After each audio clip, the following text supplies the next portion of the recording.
Welcome everyone. A chemical reaction that's happened spontaneously is said to be feasible.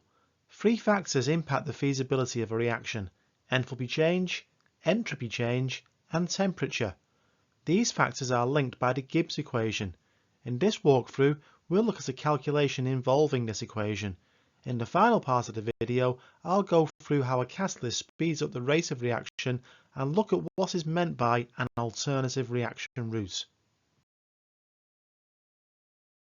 Here's the format that I use. This is an AQA A-Level Chemistry Year 2 past paper question. Details are in the description. Let's get started. Here's the first part of the question.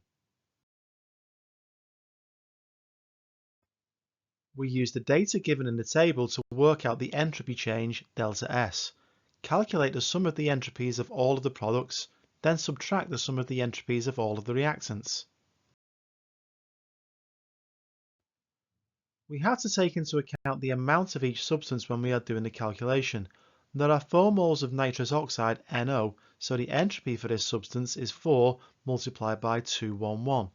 Do the same for each of the other substances.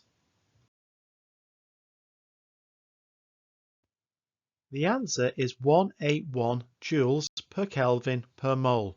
Don't forget to include the units. I have used 3 significant figures for the answer. This is the same as the data in the question. Here's the next part of the question. You have to know the Gibbs equation. It is not on the datasheet. We worked out entropy change in part 1 of this question. Delta S is 181 joules per Kelvin per mole. Temperature is given as 600 degrees Celsius in the question. Convert to Kelvin by adding 273, so the temperature is 873 Kelvin. The enthalpy change for the reaction is also given in the question, minus 905 kilojoules per mole. You must be consistent with units. I have chosen to convert the units for entropy change to kilojoules per Kelvin per mole, so this becomes 0.181 kilojoules per Kelvin per mole. Alternatively, you could convert enthalpy change to joules per mole.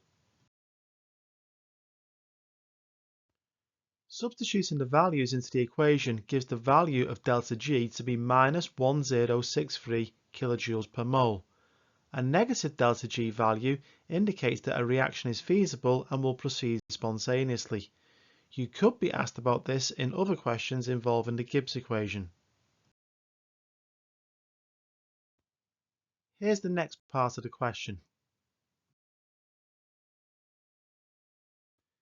If we look at the equation, temperature impacts the final term, T delta S. Because temperature is in Kelvin, T is always positive. We also know that delta S is positive for this reaction. At a higher temperature, T delta S becomes more positive. At a higher temperature, delta G becomes more negative. Here's the final part of the question.